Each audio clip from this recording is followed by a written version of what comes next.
But the market had entered popular culture. Wall Street became Main Street. Everyone was talking stocks. Watching the ticker became a national sport. Popular magazines covered financial news. Dozens of bestsellers promised investors the inside track. Oh, what a feeling. You got me feeling bigger and better than ever. Some investors followed the advice of Evangeline Adams, an astrologer. In February, Evangeline Adams looked at the stars and predicted a dramatic upswing in stock prices for the coming months. I'm looking up at the sky. I see the clouds rolling by. Hello, sunshine, hello. I'll say you long over. The stock market, once considered a highly risky place to put your money, was now beginning to attract a whole new group of amateur speculators. Among the new players was one Julius Marx. Everyone knew him by his stage name, Groucho. Of all the Marx brothers, Groucho was the most financially conservative. In 1929, he took his life savings and put it in a sure thing, the stock market. Groucho, along with record numbers of smaller investors, was borrowing money to buy stocks. It was called buying on margin. You only needed 10% down. Just $1,000 would get you $10,000 worth of stock. Suddenly you were in the same league with the big players, or so it seemed. But the stock market was not a level playing field. In the 20s and 30s, one of the big features of the stock market is the fact that it wasn't controlled and that operators could do a lot of things that are not permitted today. Mobster Al Capone was not a cautious man. From his Chicago headquarters, he condemned the wild speculation on Wall Street. It's a racket, he said. Those stock market guys are crooked. Capone invested his money in a $100 million bootleg liquor business. Business was good on Valentine's Day, 1929. He had just eliminated the competition.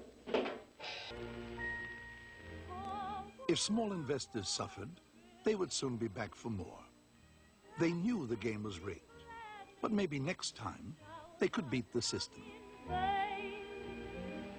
If you want the rainbow, you must have the rain.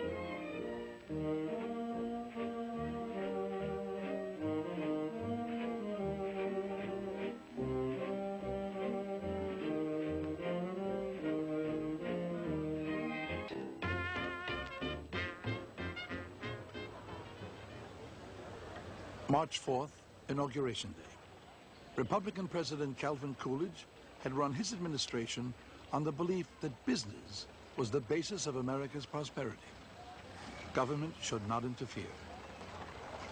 Herbert Hoover had won a landslide victory promising to carry on the tradition. This was a time in our history when governments did not, as now, take responsibility for the economy. They presided over it, but the level of economic activity and the level of economic growth and the stability of prices were not yet everyday concerns of the president. And what Coolidge did was to say how wonderful times were, how happy everybody was going to be, and how prosperous everyone was going to be. And Hoover's responsibility was to continue that optimism. You, Herbert Hoover, do solemnly swear. Everything was not fine that spring with the American economy. It was showing ominous signs of trouble. Steel production was declining. The construction industry was sluggish. Car sales dropped. Customers were getting harder to find. And because of easy credit, many people were deeply in debt. Large sections of the population were poor and getting poorer. Just as Wall Street had reflected a steady growth in the economy throughout most of the 20s, It would seem that now the market should reflect the economic slowdown. Instead, it soared to record heights. Stock prices no longer had anything to do with company profits, the economy, or anything else. The speculative boom had acquired a momentum of its own. This is the nature of mass illusion. Prices were going up. People bought. That forced prices up further. That brought in more people. And eventually the process becomes self-perpetuating. Every increase brings in more people convinced of their God-given right to get rich. The 20s was a decade of all sorts of fast money schemes. 3 years earlier, everyone was buying Florida real estate. As prices of land skyrocketed, more people jumped in, hoping to make a killing. Then, overnight, the boom turned to bust, and investors lost everything. Florida, folks, sunshine, sunshine, perpetual sunshine all the year around. Let's get the auction started before we get a tornado. Right this way, step forward, everybody. In May, the Marx Brothers were before the cameras with their first film, The Coconuts. Its subject, the Florida land boom. Now, in 1929, the gullibility of those naive speculators was something to laugh about. 800 wonderful residences will be built right here. Why, they're as good as us. Better. You can have any kind of a home you want to. You can even get stucco. Oh, how you can get stucco.